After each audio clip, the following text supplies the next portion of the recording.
اللہ من الشیطان الرجیم یعتذرون الیکم اذا رجعتم الیہم، عذر کریں گے طرف تمہارے، اذا رجعتم الیہم جب واپس ہوگے تم ان کی طرف۔ یہ آیت کریمہ جو ہے یہ بھی تبوک سے واپسی پر یہ نازل ہوئی ہے، جس میں رہ جانے والے جو ہیں ان کے بارے میں آگاہ کیا گیا کہ وہ آپ کے بارے میں وہ آپ کی بارگاہ میں آئیں گے اور عذر پیش کریں گے۔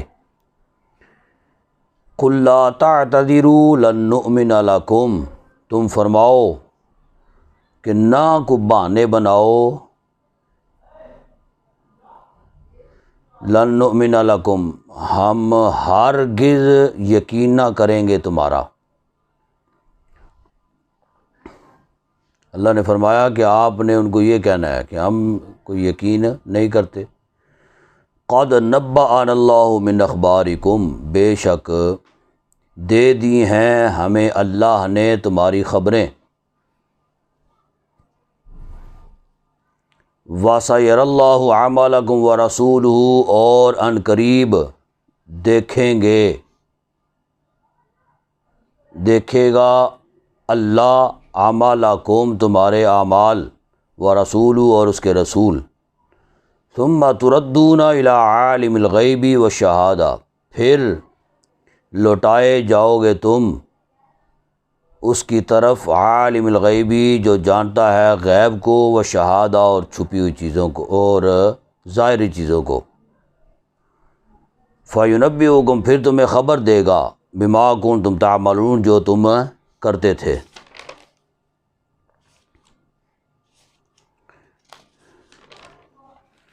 سَيَحْلِفُونَ بِاللَّهِ لَكُمْ إِذَا انقلبتم، ان قریب قسمیں اٹھائیں گے یا قسم کھائیں گے، باللہ اللہ کی، لکم طرف تمہارے، اذا انقلبتم جب کہ تم لوٹو گے، الیہم ان کی طرف، یعنی ان کے بارے میں اللہ نے یہ آیت کریمہ بھی یہ تبوک سے واپسی پہ نازل ہوئی ہے، جس میں یہ بتایا گیا کہ وہ صرف بہانے نہیں بنائیں گے بلکہ وہ قسمیں اٹھا کے آپ کو یقین دلانے کی کوشش کریں گے۔ لِتُعْرِضُوا عَنْهُمْ، کہ تاکہ منہ پھیرو تم ان سے، یعنی اس کا مطلب یہ ہے کہ تاکہ ان کے خیال میں تم نہ پڑو جی۔ فَأَعْرِضُوا عَنْهُمْ، پس آپ منہ پھیر لیجئے ان سے، اِنَّهُمْ رِجْسٌ، تحقیق وہ گندے ہیں، نجس ہیں، وَمَأْوَاهُمْ جہنم، ان کا ٹھکانہ دوزخ ہے، جزاء بما كانوا یکسبون،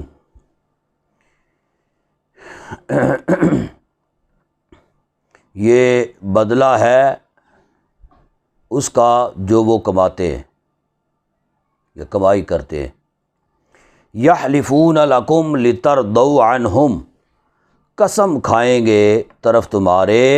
لترضوا عنہم تاکہ راضی ہو جاؤ تم ان سے، جی، یعنی آپ کو راضی کرنے کے لیے بھی وہ قسمیں اٹھائیں گے۔ فَإِن تَرْضَوْا عَنْهُمْ، پس اگر تم راضی ہو جاؤ ان سے،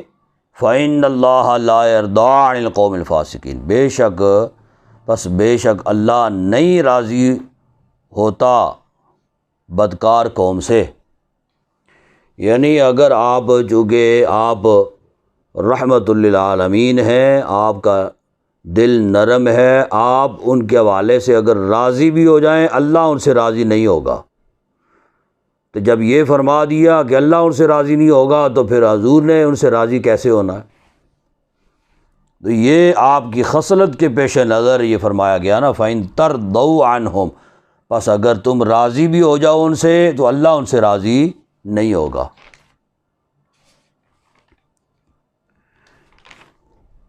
اچھا، الاعراب اشد کفرا و نفاقا و اجدار، دیہاتی لوگ زیادہ سخت ہیں کفر میں، و نفاقا اور منافقت میں، و اجدار اللہ یعلموا اور زیادہ لائق ہیں اس کے یا اس قابل ہیں اللہ یعلموا کہ نہ جانے حدود حدوں کو، یعنی وہ چونکہ دیہاتی ہیں اور وہ ایک تو یہ ہے کہ کفر میں زیادہ، منافقت میں زیادہ سخت ہیں، دوسرا وہ یہ چاہتے ہی نہیں ہیں کہ کوئی بات ان تک یہ قرآن و سنت کی جو ہے نا وہ پہنچے، اور اللہ کی حدوں کا جو ہے نا اس میں ذکر ہو، تو حدوں کی پھر پاسداری جو ہے وہ کرنی پڑتی ہے، تو وہ اس قابل ہے ہی نہیں ہے کہ اللہ کی حدیں جو ہے نا وہ جانے۔ ما انزل اللہ علی رسولی، یعنی اس کی جو اتارا اللہ نے اپنے رسول پر، واللہ علیم حکیم، اور اللہ علم والا حکمت والا ہے۔ وَمِنَ الْأَعْرَابِ مَن يَتَّخِذُ مَا يُنْفِقُ، اور دیہاتیوں میں سے من یتخذ جو بتاتے ہیں یا جو بناتے ہیں، ما ينفق اسے جو خرچ کرتے ہیں، مغرمن تاوان، جرمانہ، جی وَيَتَرَبَّصُ بِكُمُ الدَّوَائِرَ، اور انتظار کرتے ہیں تم پر گردشوں کا، یعنی وہ جو دیہاتی ہیں نا، وہ دیہاتی لوگ جب اللہ کی راہ میں خرچ کرنے کا کوئی معاملہ آتا ہے تو وہ دیہاتیوں کو پھر اتنی سمجھ بوجھ، اتنا علم تو ہوتا کوئی نہیں ہے نا، تو جب کچھ صدقات خیرات کرنے کا کوئی معاملہ آتا ہے، زکوٰۃ نکالنے کا معاملہ آتا ہے، یا جنگوں کے لیے رسول اللہ صلی اللہ علیہ وسلم چندے کی ترغیب دیا کرتے تھے اس حوالے سے، یا حج پہ جانے کا خرچہ جب انہیں نظر آتا ہے تو وہ انہیں خرچہ جو ہے نا وہ بڑا پہاڑ نظر آتا ہے۔ وہ چونکہ علم کی کمی ہوتی ہے نا، تو اس وجہ سے وہ سمجھتے ہیں ان سانوں مطلب اپنے مال میں سے یہ بھی اب نکالنا پڑے گا ہمیں، جی یہ خرچہ بھی کرنا پڑے گا، تو یہ بھی ان کو جو ہے نا بڑا گراں گزرتا ہے۔ وَيَتَرَبَّصُ بِكُمُ الدَّوَائِرَ، اور انتظار کرتے ہیں تم پر گردشوں کا، یعنی وہ پھر یہ اس انتظار میں ہوتے ہیں کہ کاش کہ ان پر کوئی برا وقت آ جائے اور پھر نہ ہماری طرف کوئی چندہ لینے کے لیے کوئی آئے،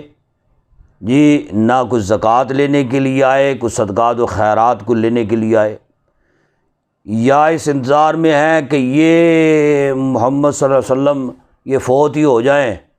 تو جب یہ فوت ہو جائیں گے تو نہ اسلام رہے گا اور نہ پھر کوئی جزیہ طلب کیا جائے گا ہم سے، جی علیہم دائرۃ السوء، فرمایا کہ ان پر گردش بہت بری ہے۔ وہ رسول اللہ صلی اللہ علیہ وسلم کی گردش کا انتظار میں ہے، لیکن فرمایا کہ جو گردش اللہ کی طرف سے ان پر ہے نا وہ بہت بری ہے۔ واللہ سمیع علیم، اور اللہ سننے والا، علم والا ہے۔ وَمِنَ الْأَعْرَابِ مَن يُؤْمِنُ بِاللَّهِ، لیکن سارے دیہاتی ایک جیسے تو نہیں ہوتے نا، کچھ دیہاتی یعنی دیہاتوں کی طرف بھی اسلام جب پہنچا ہے نا تو پھر جو ان میں پھر ایمان قبول کرنے والے تھے انہوں نے صحیح معنوں میں ایمان قبول کیا۔ پھر وَمِنَ الْأَعْرَابِ مَن يُؤْمِنُ بِاللَّهِ، اور دیہاتیوں میں سے وہ جو ایمان رکھتے ہیں اللہ پر والیوم الآخر اور آخرت کے دن پر، وَيَتَّخِذُ مَا يُنْفِقُ قُرُبَاتٍ عِنْدَ اللَّهِ، اور بناتے ہیں جو خرچ کرتے ہیں قربات،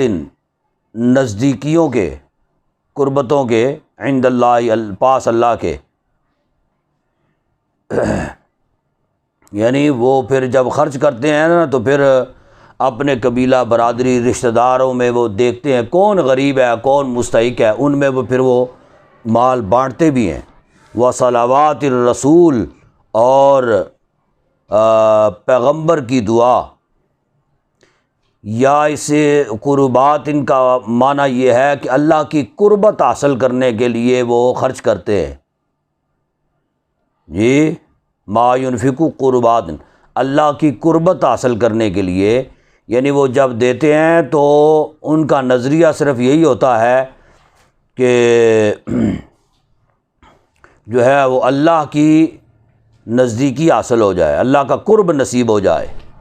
اور دوسرا ان کا مقصود یہ ہوتا ہے وصلوات الرسول، اور یہ چاہتے ہوتے ہیں، یہ ان کی تمنا ہوتی ہے کہ رسول اللہ صلی اللہ علیہ وسلم ہمیں دعائیں دے دیں۔ جی، وہ جب دیتے ہیں نا، دے کے پھر یہی کہتے ہیں کہ بس ہمیں رسول نبی پاک صلی اللہ علیہ وسلم کی دعائیں چاہیے بس۔ الا ان قربات اللہم، خبردار وہ قریب ہے واسطے ان کے، یا نزدیک ہے ان کے۔ سیدخلہم اللہ فی رحمتہ، ان قریب داخل کرے گا ان کو اللہ اپنی رحمت میں۔ ان اللہ غفور رحیم، بے شک اللہ بخشنے والا مہربان ہے۔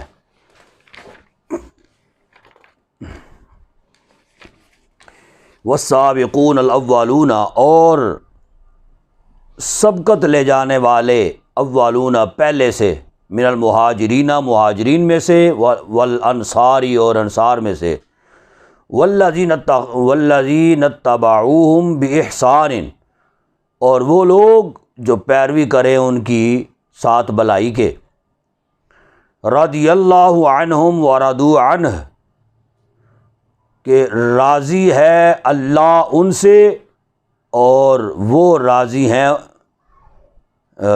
راضی ہوئے وہ اس سے،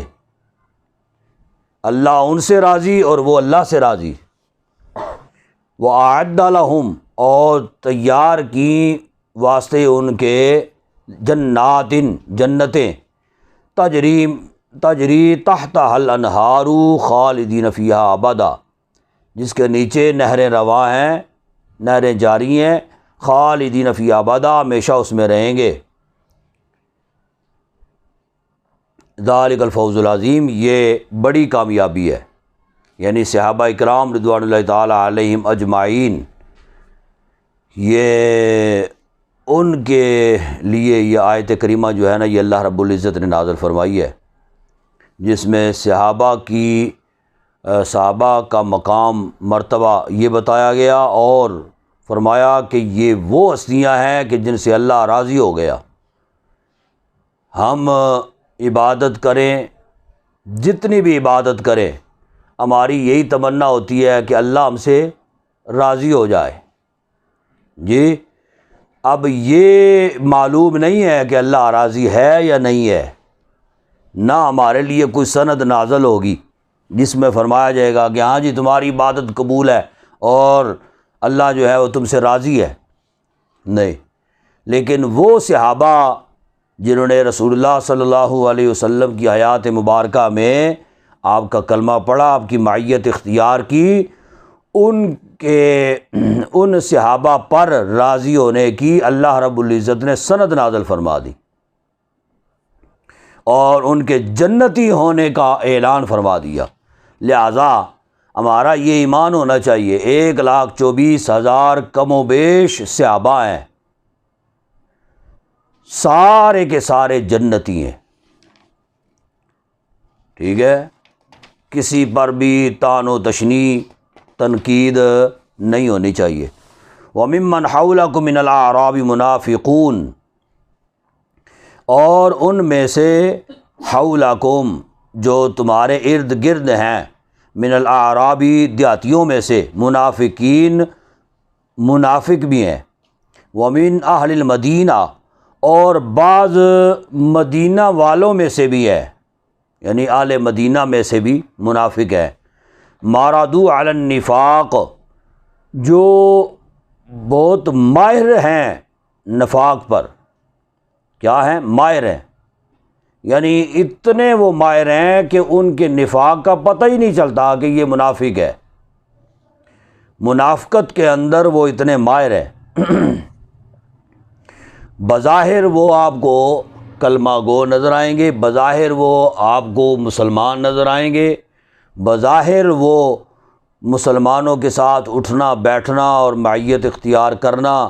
کام کاج مسلمانوں والے کرنا، نمازیں پڑھنا، عبادت کرنا آگے، تو وہ اتنے ماہر ہیں اپنے اس منافقت میں کہ پتہ ہی نہیں چلتا کہ یہ منافق ہے۔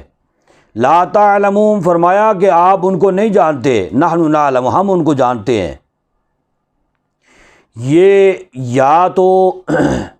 یہ جو رسول اللہ صلی اللہ علیہ وسلم پر کو یہ فرمایا گیا لا تعلمون، اس سے ایک تو یہ مفسرین فرماتے ہیں کہ اس لا تعلموہم سے مراد مسلمان ہے، مسلمانوں کو خطاب ہے کہ مسلمانوں تم باوجود علم ہونے کے، بے شک تمہارے پاس علم ہو، فصاحت و بلاغت ہو، ساری چیزیں ہوں، عقل و خرد ہو، لیکن تم منافق کو پہچان نہیں سکتے کہ کون منافق ہے، یعنی وہ آئے گا اور آ کے بیٹھے گا اور مثال کے طور پہ 100 افراد کا مجمع ہے، ان میں سے ایک منافق ہے، آپ کو کیسے پتہ چلے کہ کون منافق ہے؟ جی، یعنی کس کا ظاہر کچھ ہے اور باطن کچھ ہے، آپ کو اس کے بارے میں خبر نہیں ہوگی، یعنی کہ اس سے مراد مسلمانوں کو خطاب ہے۔ لیکن اگر اس سے مراد رسول اللہ صلی اللہ علیہ وسلم کو خطاب بھی مانا جائے تو پھر مفسرین فرماتے ہیں کہ یہ اس آیت کریمہ سے پہلے کی آیت ہے جس میں اللہ تبارک و تعالیٰ نے پھر منافقوں کے بارے میں علم عطا فرما دیا رسول اللہ صلی اللہ علیہ وسلم کو، ٹھیک ہے، بتا دیا کہ کون کون منافق ہے، کس کس کے دل میں نفاق ہے، اور پھر رسول اللہ صلی اللہ علیہ وسلم نے پھر ان کو نام لے لے کے آگاہ بھی فرمایا۔ سنعذبہم مرتین، ان قریب عذاب دیں گے ہم ان کو، مرتین 2 مرتبہ، ثم یردون الی عذاب عظیم، وہ 2 مرتبہ عذاب الگ ہے، پھر ثم جو آ گیا، پھر لوٹائیں گے ہم یا لوٹائے جائیں گے بڑے عذاب کی طرف، گویا 2 عذاب وہ اور تیسرا عذاب یہ، 3 عذاب جو ہے نا وہ ان کو دیے جائیں گے۔ وآخرون اعترفوا بذنوبہم، اور دوسرے ہیں وآخرون اعترفوا، دوسرے وہ ہیں جنہوں نے اقرار کر لیا، اعتراف کر لیا، اعتراف کر لیا یا اقرار کر لیا، بذنوبہم اپنے گناہوں کا۔ ایک تو وہ منافق تھے جن کے نفاق پر کوئی شک و شبہ نہیں ہے، کوئی کمپرومائز نہیں ہے، اور اتنے وہ سخت اور ماہر وہ منافق ہیں کہ جو اپنے نفاق کا جو ہے نا وہ اظہار بھی نہیں ہونے دیتے، ظاہر بھی نہیں ہونے دیتے۔ اور ایک یہ بھی ہیں، فرمایا دوسرے وہ ہیں جنہوں نے اقرار کر لیا اپنے گناہوں کا، خالطوا عملا صالحا، اور ملائے اعمال اپنے اعمال صالحہ نیک اعمال، وآخر سیئہ دوسرے برے، یعنی اپنے نیک اعمال کو برے اعمال کے ساتھ انہوں نے ملا لیا، گویا پہلے ان کے برے اعمال تھے، اب برے اعمال کی جگہ پہ انہوں نے نیک اعمال کو ملا لیا۔ عسى اللہ ان یتوب علیہم، ان قریب اللہ توبہ ڈالے گا اوپر ان کے، ان اللہ غفور، بے شک اللہ بخشنے والا مہربان ہے۔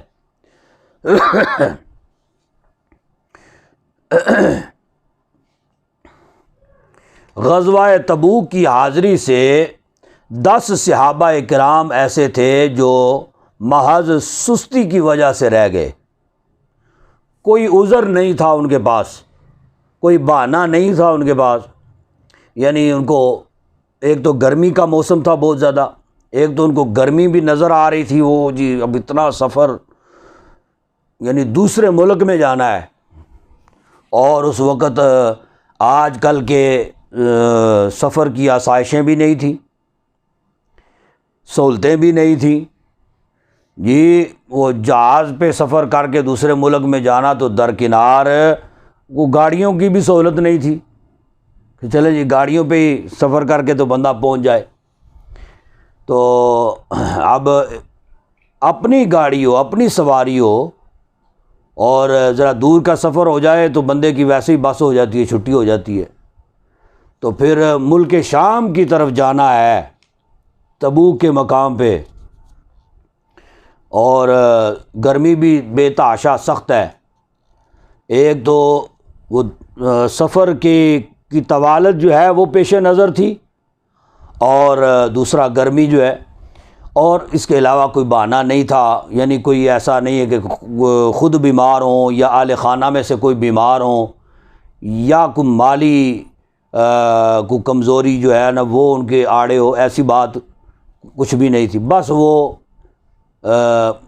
مطلب وہ کیا کہتے ہیں پنجابی میں ٹل مٹ کرتے رہے تو جناب علی رہ گئے، بس سستی ہو گئی ان سے، وہ نہ جا سکے۔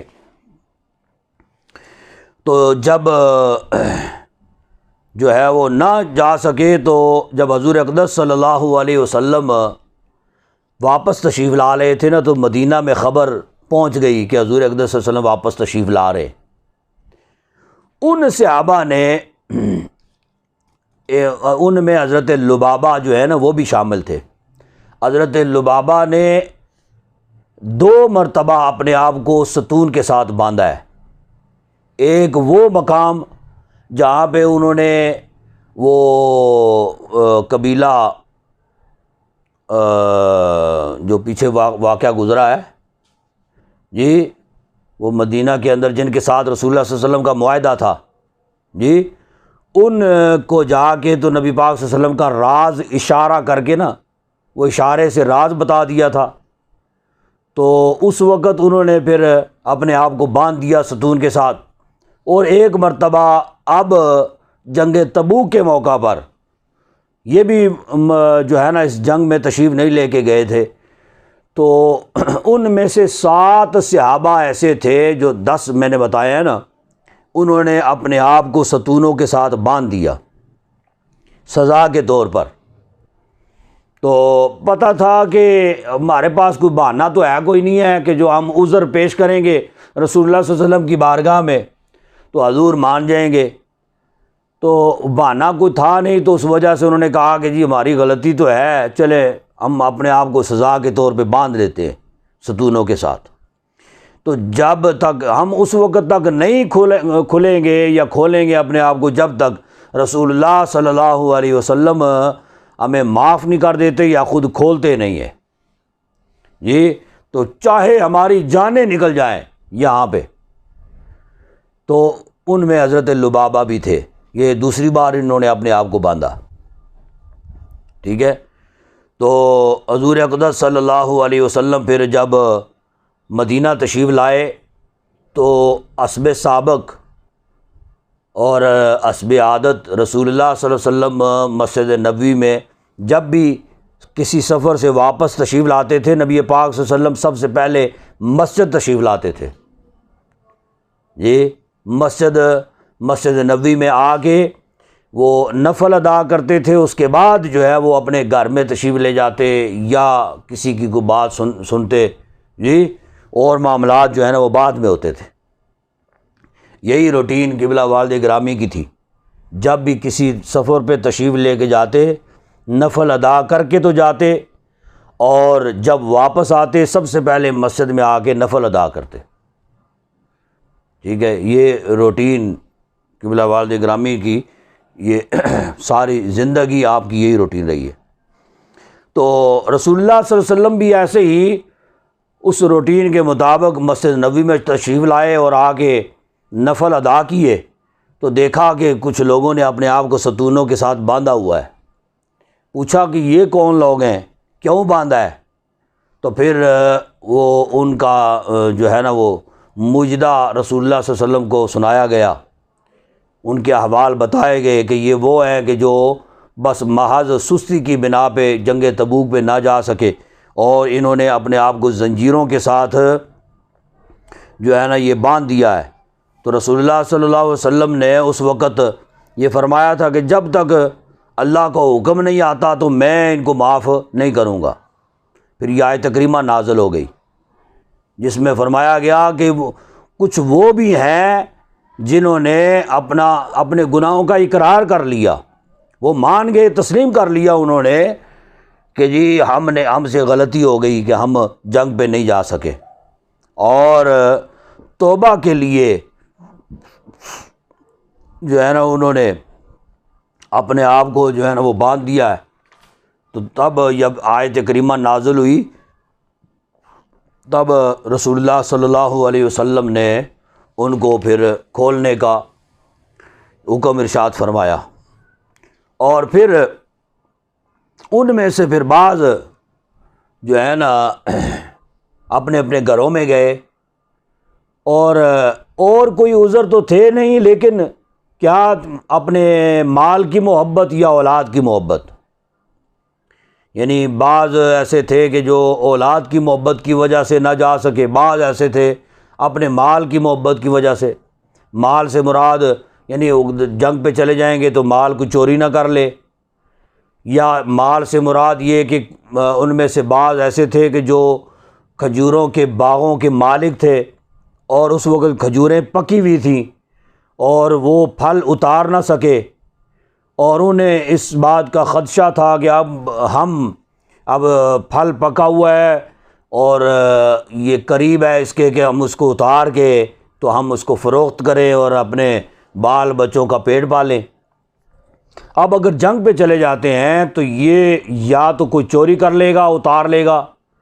تو یا ایسے ہی یہ مال جو ہے نا یہ خراب ہو جائے گا، کیونکہ سفر بہت طویل تھا نا،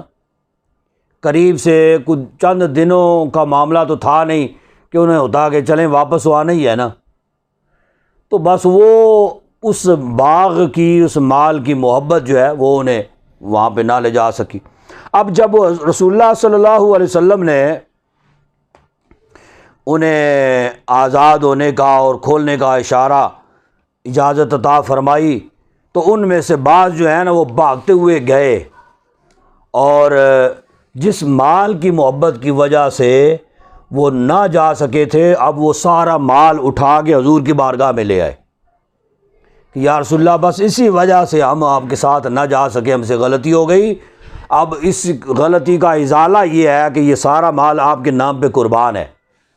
ٹھیک ہے، وہ سارا مال۔ وہ اگلی آیت جو ہے نا وہ اس میں اس چیز کا ذکر ہے، جب وہ لے کے آئے خذ من اموالہم صدقۃ تطہرہم وتزکی بہا وصلی علیہم، رسول اللہ صلی اللہ علیہ وسلم نے ان کا مال قبول نہ کیا شروع میں، فرمایا کہ مجھے اللہ رب العزت کی طرف سے اب حکم نہیں ہے، اجازت نہیں ہے کہ میں مال قبول کروں، لیکن پھر آیت کریمہ نازل ہو گئی، فرمایا کہ لو ان کے مال میں سے صدقہ، تطہرہم صدقہ پاک کرنے کے لیے، ان کو پاک کرو ان کو، وتزکیہم اور خوب صاف کرو ان کو، بہا اس کے ساتھ۔ اب رسول اللہ صلی اللہ علیہ وسلم نے اس مال میں سے یہ نہیں کہ سارا رکھ لیا، 3 حصے فرمائے، ایک حصہ نبی پاک صلی اللہ علیہ وسلم نے خود رکھا اور 2 حصے ان کو واپس لوٹا دیے کہ اب تمہارے اہل و عیال کے لیے۔ وتزکی بہا اور خوب صاف کرو انہیں اس کے ذریعہ سے، وصلی علیہم اور دعائے خیر کرو ان پر، ان صلاتک سکن لہم بے شک تمہاری دعا کرنا ان کے لیے سکون کا باعث ہے، واللہ سمیع علیم، اور اللہ سننے والا علم والا ہے۔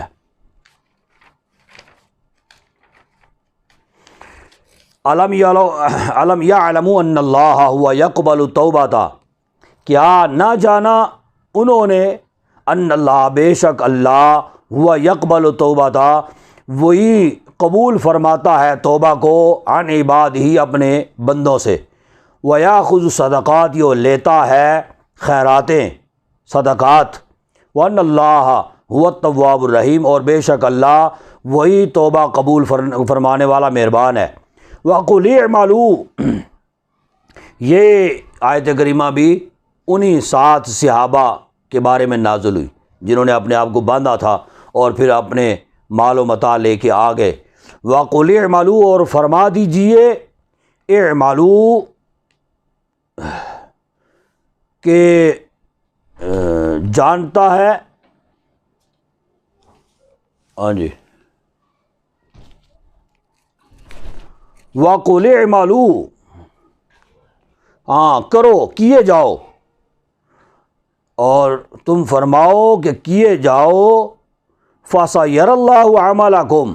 پس عن قریب دیکھے گا اللہ تمہارے کام کیے جاؤ تم، عن قریب اللہ تمہارے کاموں کو دیکھے گا، ورسول اور اس کے رسول، والمؤمنون اور مسلمان، وَسَتُرَدُّونَ إِلَىٰ عَالِمِ الْغَيْبِ وَالشَّهَادَةِ اور جلد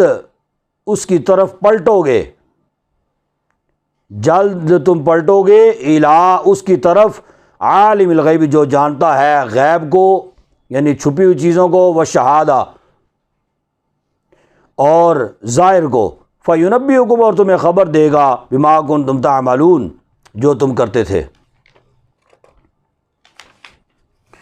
وآخرون مرجون لأمر اللہ اور دوسرے لوگ مرجون جو مؤخر کیے ہوئے ہیں، لأمر اللہ اللہ کے حکم تک، یہ جو اللہ کے حکم تک مؤخر کیے ہوئے ہیں، اما یعذبہم یا سزا دے گا ان کو، وَإِمَّا يَتُوبُ عَلَيْهِمْ اور یا توبہ ڈالے گا اوپر ان کے، اور اللہ علم والا حکمت والا ہے۔ وہ غزوہ تبوک سے 10 مخلص صحابہ جو سستی کی وجہ سے غیر حاضر رہے، ان میں سے 7 افراد نے اپنے آپ کو شاندار توبہ کے حوالے سے انہوں نے اپنے آپ کو پیش کیا، تو مگر وہ 3 افراد 10 میں سے 7 نے تو اپنے آپ کو شاندار توبہ کے لیے پیش کیا نا، 3 افراد وہ تھے جن میں کعب بن مالک، حلال بن امیہ اور مرارہ بن ربیع، یہ 3 افراد وہ تھے، انہوں نے اگرچہ اپنے آپ کو ستونوں کے ساتھ باندھا نہیں ہے،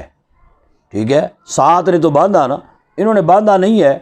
لیکن حضور اقدس صلی اللہ علیہ وسلم کی بارگاہ میں کوئی بہانہ بھی انہوں نے پیش نہیں کیا، ٹھیک ہے، تو انہوں نے صاف صاف آ کے اپنی خطا، اپنا جرم جو ہے وہ اس کا اظہار کیا، انہوں نے کہا بس یہ غلطی ہو گئی ہم سے کہ ہم نہ جا سکے، تو حضور اقدس صلی اللہ علیہ وسلم نے اس موقع پر ان کی توبہ قبول نہ کی، ٹھیک ہے، ان کو معافی عطا نہ فرمائی اور انہیں چھوڑ دیا، ٹھیک ہے جی جاؤ تم۔ تو حضور اقدس صلی اللہ علیہ وسلم کی اس ناراضگی کی وجہ سے باقی صحابہ نے بھی ان سے بائیکاٹ کر لیا، یہاں تک کہ 50 دن تک ان سے صحابہ نے سلام کلام دعا وغیرہ اس طرح کے معاملات جو ہیں نا وہ منقطع رکھے، نبی پاک صلی اللہ علیہ وسلم نے ان سے اعراض فرمایا ہے اس وجہ سے۔ پھر یہ آیت کریمہ نازل ہو گئی تو جس میں ان کے بارے میں بھی توبہ کے بارے میں ذکر ہوا، اللہ رب العزت نے انہیں بھی پھر معافی عطا فرمائی۔ والذین اتخذوا مسجدا ضرارا وکفرا اور وہ لوگ جنہوں نے بنائی مسجد ضرارا یعنی مسجد ضرار، ٹھیک ہے، تو اس کا معنی یہ ہوگا وہ لوگ جنہوں نے مسجد بنائی ضرارا نقصان پہنچانے کے لیے، تو و کفرن اور کفر کے لیے، و تفریقاً اور جدائی ڈالنے کے لیے، تفرقہ ڈالنے کے لیے، بین المؤمنین مسلمانوں کے درمیان، و ارصادا لمن حارب اللہ و رسولہ اور پناہ دینے کے لیے جو حارب اللہ، اللہ کی مخالفت میں، و رسول اور اس کے رسول کی مخالفت میں، من قبل پہلے سے، وَلَا يَحْلِفُنَّ إِنْ أَرَدْنَا إِلَّا الْحُسْنَى اور البتہ ضرور قسم کھا جائیں گے، وَلَا يَحْلِفُنَّ البتہ ضرور قسم کھا جائیں گے، إِنْ أَرَدْنَا إِلَّا الْحُسْنَى کہ نہیں ارادہ کیا ہم نے مگر بھلائی کا۔ وہ مسجد بنانے والے جو ہیں وہ قسم اٹھائیں گے نہیں یہ سیدھے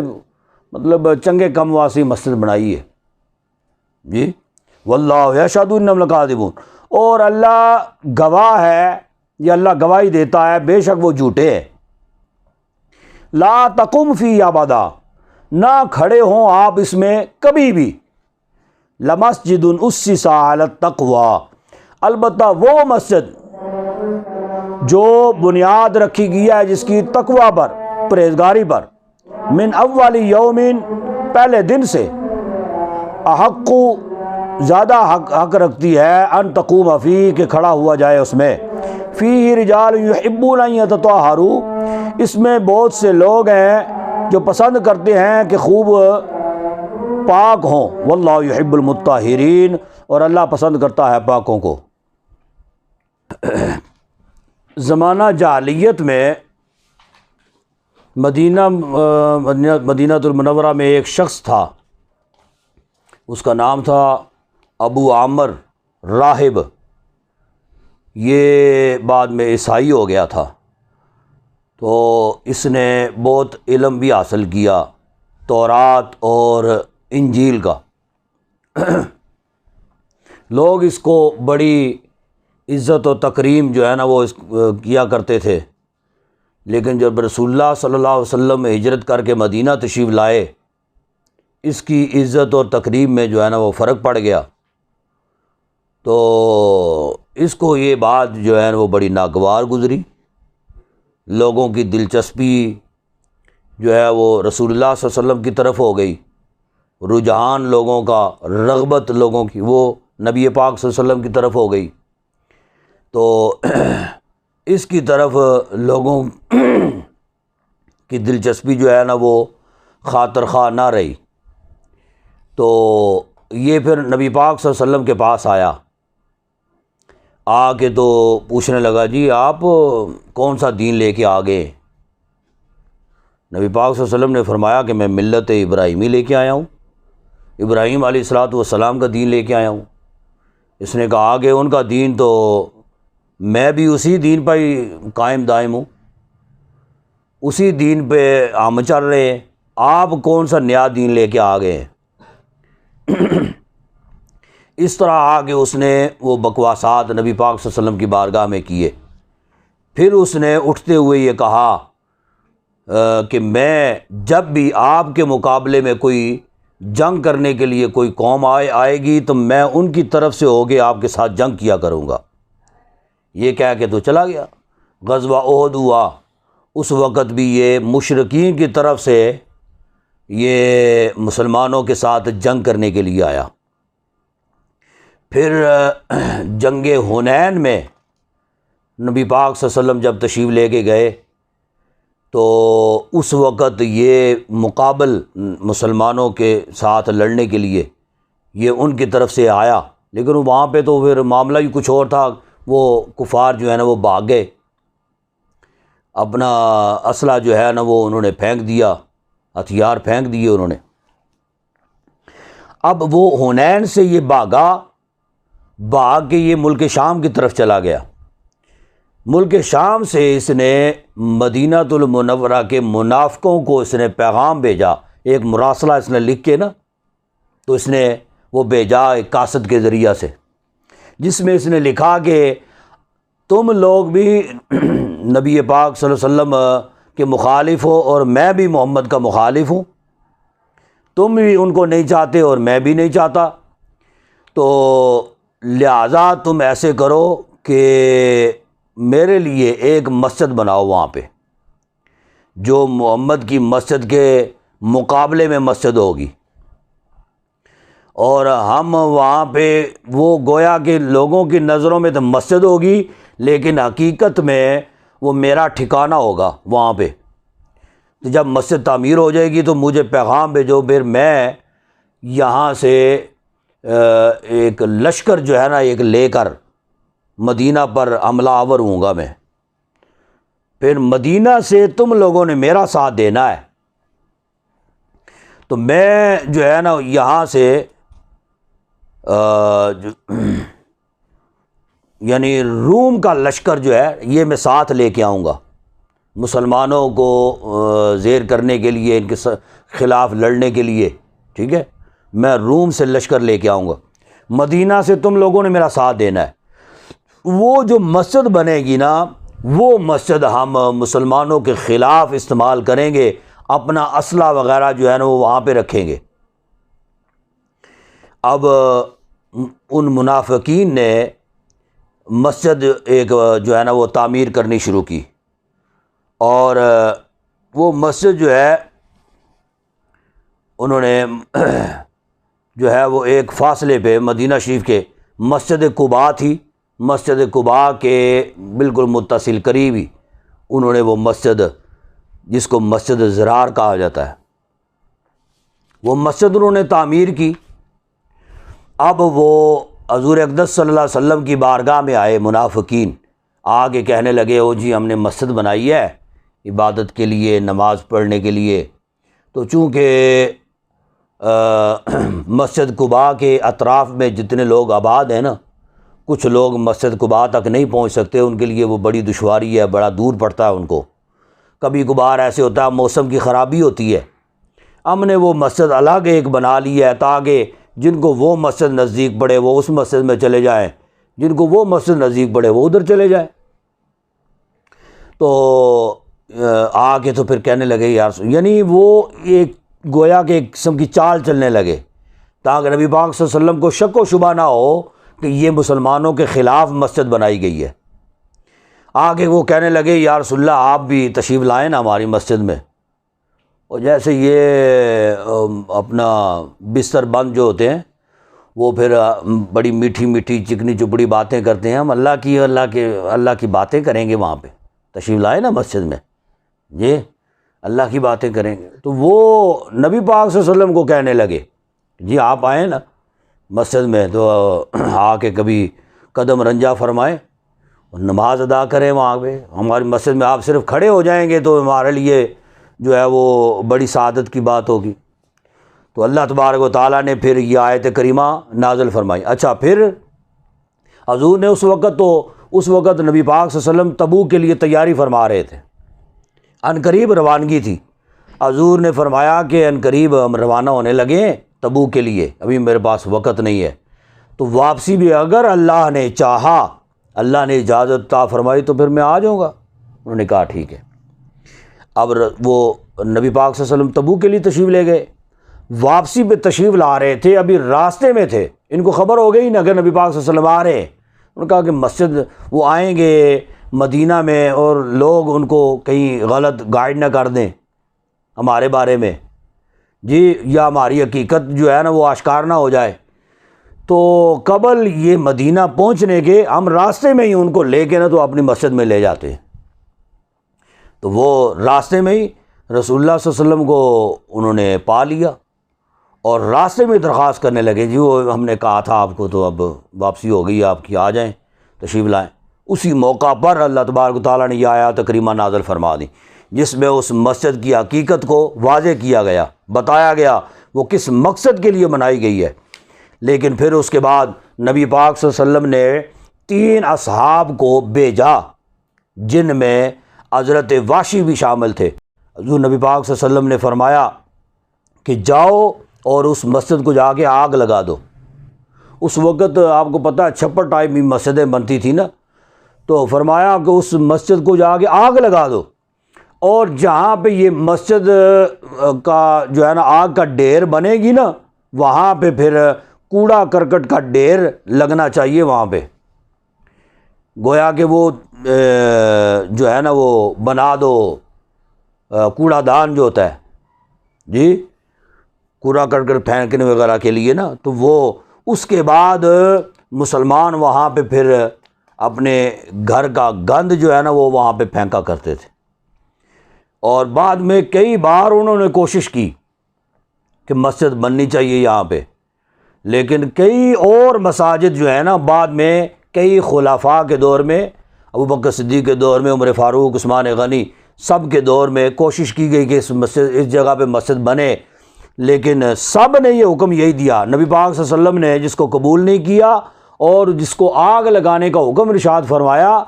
تو لہٰذا کبھی بھی ہو نہیں سکتا کہ اس مسجد کو ہم قبول کریں یا اس جگہ پہ دوبارہ مسجد بنے۔ تو وہاں پہ مسجد نہیں بنی، اور جگہوں پہ مسجدیں بنی، وہاں پہ مسجد نہیں بنی۔ یہ لگتا نہیں ہے کہ وہاں تک جائے گا، ٹائم ہو گیا۔ افمن اسس بنیانہ علی تقوی من اللہ ورضوان، کیا پس وہ شخص کہ رکھی اس نے بنیاد، ٹھیک ہے، اسسا کہتے ہیں رکھنے کو، رکھی اس نے بنیاد علی تقوی پر، پرہیزگاری پر، من اللہ اللہ سے، ورضوان قدس صاحب کون نماز پڑھائے ہو، ورضوان خیر، اور رضامندی کے لیے بنیاد رکھی، خیر بہتر ہے، امن اسس بنیانہ، یا رکھی بنیاد علی شفا جروف ہار فنہار بہ فی نار جہنم، یعنی جس نے تقوی کے ارادے سے اور اللہ کی رضا کے لیے بنیاد رکھی وہ تو بہتر ہے، لیکن جس نے بنیاد رکھی علی شفا جروف کے گڑھے کے کنارے پر، فنہار بہ پس گر گیا وہ ساتھ اس کے، فی نار جہنم دوزخ کی آگ میں، یعنی جس نے یہ تقوی اللہ کی رضا کے اصول کے لیے بنیاد نہیں رکھی، گویا کہ وہ بنیاد، وہ مسجد ایسے ہے جیسے نیچے سے خالی ہے، اوپر عمارت نظر آ رہی ہے بس، اور کچھ نہیں ہے، لیکن فرمایا کہ وہ اس کی بنیاد جو ہے وہ ایسے ہی ہے کہ وہ گر جائے گی، لیکن گرے گی کہاں پہ؟ جہنم کے گڑھے میں وہ گرے گی۔ واللہ لا یہدی القوم الظالمین، اور اللہ نہیں ہدایت فرماتا ظالم قوم کی۔ لا یزال بنیانہم الذین بنوا ریبۃ فی قلوبہم، ہمیشہ ان کی بنیادوں میں وہ لوگ جنہوں نے بنائی ریبۃ فی قلوبہم، یہ کھٹکتی ہے ان کے دلوں میں، الا ان تقطع قلوبہم، مگر یہ کہ کٹ جائیں دل ان کے، واللہ علیم حکیم، اور اللہ علم والا حکمت والا ہے۔ یعنی لا یزال بنیانہم الذین سے مراد کیا ہے؟ یعنی یہ عمارت تو فنا ہو گئی، اسے ڈھا کر اس میں آگ لگا دی گئی، مگر اس کے ڈھائے جانے کا صدمہ انہیں مرتے دم تک رہے گا۔ اب جب یہ معاملہ منگلہ میں بھی درپیش ہے، ٹھیک ہے، وہ بنا رہے ہیں لیکن کبھی بھی ہو نہیں سکتا کہ یہ بن پائے، لیکن انہیں اس بات کا افسوس رہے گا کہ جی ہم بنا رہے تھے، مسجد بنا رہے تھے، گو کہ وہ کسی اور نظریے سے بنا رہے تھے، لیکن اس بات کا صدمہ انہیں جو ہے نا وہ رہے گا کہ جی ہم بنا نہیں سکے۔ جی تو الا ان تقطع قلوبہم، وہ جس سے ان کے دلوں میں منافقت کے یوب نکل جائیں، یعنی ٹکڑے ہو جائیں، الا ان تقطع قلوبهم۔ اچھا، ان اللہ اشتری من المؤمنین انفسهم، بے شک اللہ نے خرید لیا مومنوں سے ان کی جانوں اور ان کے مالوں کے بدلے میں، بِأَنَّ لَهُمُ الْجَنَّةَ، کہ تحقیق ان کے لیے جنت ہے، یقاتلون فی سبیل اللہ، جنگ کریں وہ اللہ کی راہ میں، فیقتلون ویقتلون، پس قتل کریں یا قتل کیے جائیں، وعدن علیہ حقا،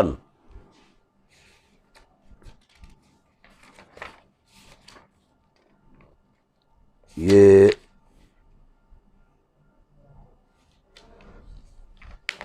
آگے یہی ہے نا،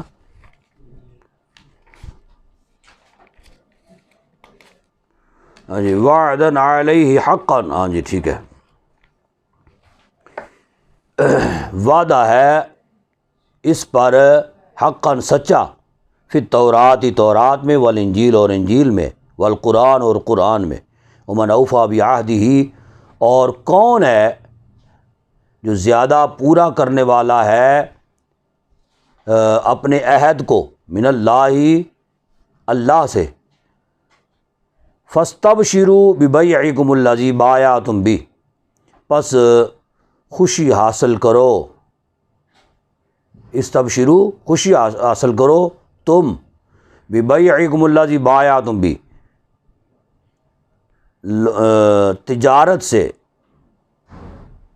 اپنی تجارت سے، وہ جو تجارت کی تم نے اس سے، وذالک الفوز العظیم، اور یہ وہ بڑی کامیابی ہے۔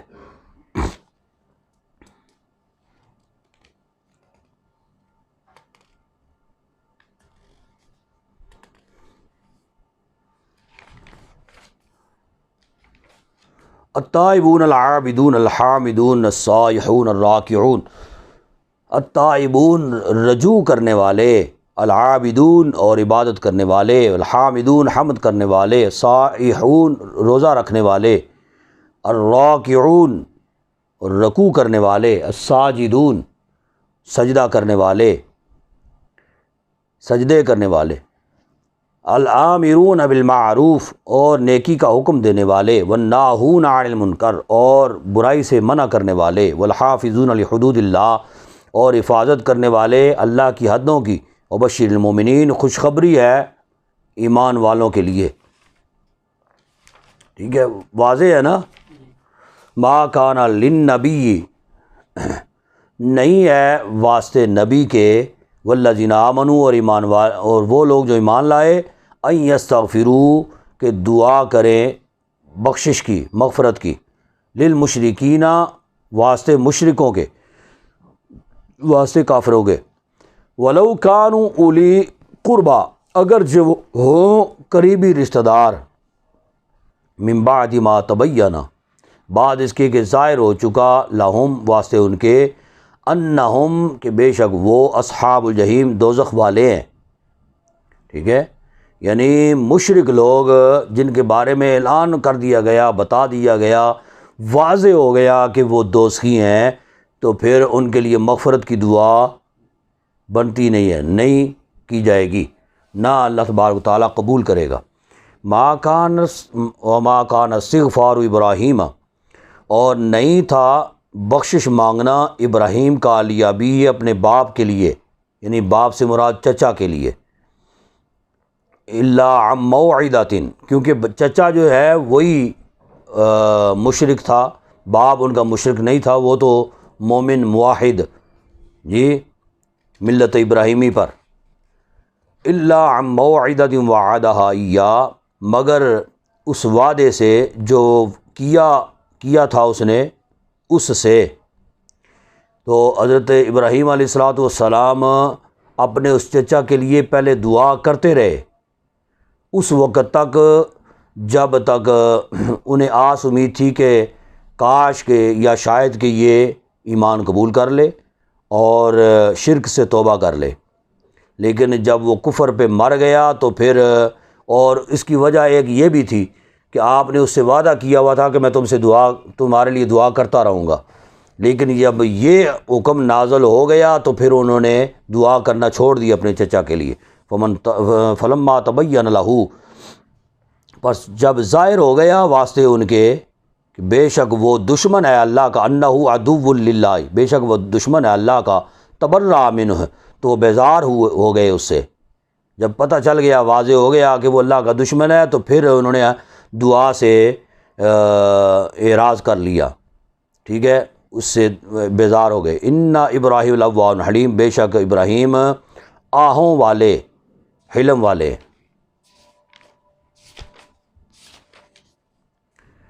وما کان اللہ لیضل قوما بعد اذ ہداہم، اور نہیں ہے کہ اللہ لیضل گمراہ کرے قوماً کسی قوم کو، بعد اذ ہداہم بعد اس کے کہ جب ہدایت دے انہیں، حتیٰ یبین لہم ما یتقون، حتیٰ کہ خوب بیان کر دے واسطے ان کے ما یتقون، کہ وہ بچیں۔ ان اللہ بکل شیء علیم، بے شک اللہ ہر چیز کو جاننے والا ہے۔ ان اللہ لہ ملک السماوات والارض، بے شک اللہ واسطے اسی کے یہ ہے بادشاہی آسمانوں اور زمین کی، یحیی و یمیت، زندہ کرتا اور موت دیتا ہے۔ وما لکم من دون اللہ، اور نہیں ہے واسطے تمہارے لیے اللہ کے سوا، من ولی، کوئی والی، اور ولا نصیر، اور نہ کوئی مددگار۔ لقد تاب اللہ علی النبی والمہاجرین، البتہ تحقیق توبہ ڈالی اللہ نے، علی النبی، اپنے نبی پر، والمہاجرین، مہاجروں پر، والانصار، انصار پر، الذین اتبعوہ، وہ کہ پیروی کی انہوں نے، وہ لوگ جنہوں نے پیروی